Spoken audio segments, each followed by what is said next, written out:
तुम्ही संभाळली संधी बयली रसनी खंडी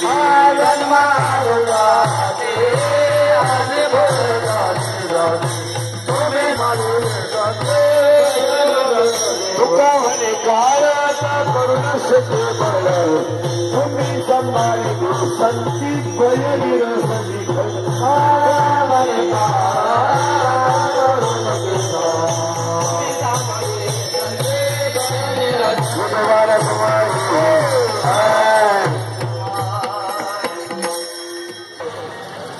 जन्मालो जाचे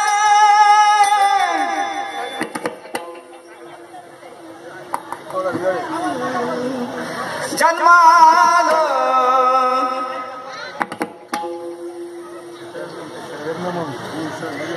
जन्मालो जाते जन्मालो जाते जन्मालो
जन्माला त्याचे आजी फळ झाले सच्चे तुम्ही सांभाळले संत बहिणी रसली गंधी कृत्य कृत्य झालो इच्छा केली ते पावलो तुका म्हणे काळ आता करून शिके बळ तुम्ही सांभाळले संती बहिणी रसली खंती माझी वाणी तुझे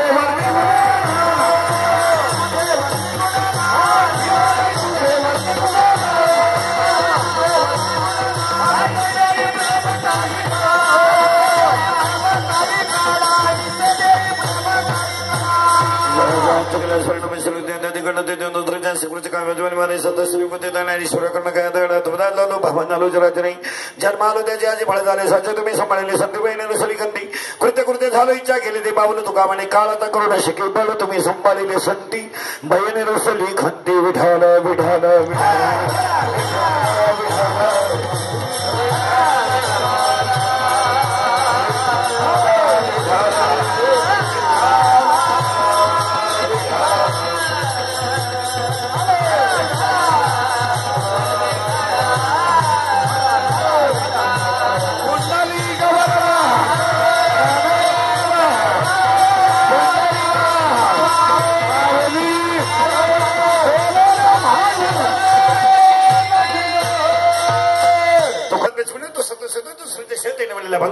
मला दुसऱ्या निधुड्याच्या तुकोबरायचं तुकारामाच्या गाथे तिच्या चरणाचा सगळ्यांच्या भांडणातला संतपर प्रकरणातील स्वतःच्या जीवनाची सफलता केव्हा झाली हे सांगणारा अभंग आहे विडाल.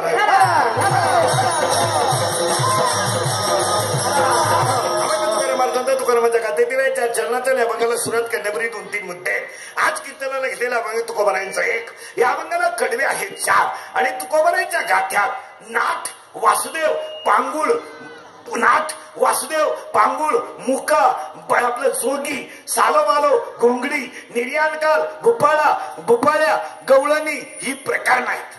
संतपरी एक प्रकरण आहे, उपदेश एक प्रकरण आहे, त्यामधलं मागणी हे प्रकरण नाही. कारण मागणी हे प्रकरण गाठ्यात असू शकत नाही का? पुरावा असा आहे त्याला, मी वासुदेव तत्वता. मग मी जर स्वतः वासुदेव आहे तर मी देवाकडे मागेनच कसं प्रश्नचिन्ह आहे. आणि पाठांतरासाठी एक अभंग आहे, हेची दान. ह्या शब्दाचा अर्थ असा आहे, तुम्ही मला दान द्या, मी मागत नाही, पण तुम्ही मला असं दान द्या की तुमचा विसर मला पडू देऊ नका. मागणं नाहीये ते. लोकांनी ह्या अभंगाचा असं घोटाळा केलाय, हा अभंग मागणी पर आहे. चूक. तुकोबाराय मागतीलच कसे? तुकोबाराय प्रार्थना करतात, मान्य. तुकोबाराय प्रतिज्ञा करतात, मान्य. तुकोबाराय सहानुभूतीने प्रतिज्ञा करूनही मागत नाहीत, पण प्रार्थना करतात. पुढे जाऊन सांगू, नतमस्तक होतात इथपर्यंत ठीक आहे, पण तुकोबाराय मागतात हा प्रश्न कधीच येणार नाही का? मागायचा प्रश्न येतच नाही का? मी आणि देव जर वेगळाच नाही तर मागायचं तरी काय? मग एक ठिकाणी अभंग बा कसा आहे वारकऱ्यांसाठी, पडोन राहीन तये ठाई उगाच संताची पायी. एक भाग. दुसरा भाग, आलिंगने संताची दिव्य झाली माझी काया. आता इथे मी एक ध्यानात ठेवा, संतांना आलिंगन दिल्यानं जर माझी काया ब्रह्मरूप झाली तर तुम्ही मला द्यायचा काय प्रश्न आहे? मग मागायचं नाही. आता सगळे अभंग तुकोबारायच्या गाथ्यात आहेत. जन्माला कसं यावं, मरावं कसं, पण 4048 अभंगात पण आजी मरण म्या माझी देखील डोळा हे सगळं येते, पण वाढदिवसाचा अभंग गाथ्यात नाही. मग आता एक लग्नाचा अभंग गाथ्यात नाही. लग्नाचा अभंग एक नादबाबाचा अभंग आहे, येऊन या वऱ्हाडी बैसल्या अंगणी अभंग आहे, पण वाढदिवसाचा अभंग नाही का? तुकोबारायच्या काळात वाढदिवस नव्हते. त्या दिवशी तो जन्मदिवस असत. तुकोबारायच्या काळात काय होतं त्याचं उत्तर आहे का? जन्माला आल्याचा लाभ कधी झाला हा सांगणारा अभंग आहे. आणि जनरली कीर्तनकार वाढदिवसाला 2च अभंग निवडतात शक्यतो. अक्कलबाई शिव हवे तया कुळा हा जरा वाढदिवसाशी निगडीत अभंग आहे. माझी या सकाळा हरिचंद्र असा जरा निगडीत आहे. पण आल्यावर मी कोण आहे याचा शोध लागला की जीवन संपलं. आणि याचा शोध ज्यांनी लावला ते फक्त संत आहेत. पुन्हा तुम्ही नंबरची उभी आहे, कर्म नाकारतो तो संन्यासी. शब्द नीट आहे का बरं का? कर्म नाकारतो तो संन्यासी, पण कर्माचं फळ नाकारतो तो योगी. आता दोघात श्रेष्ठ कोण?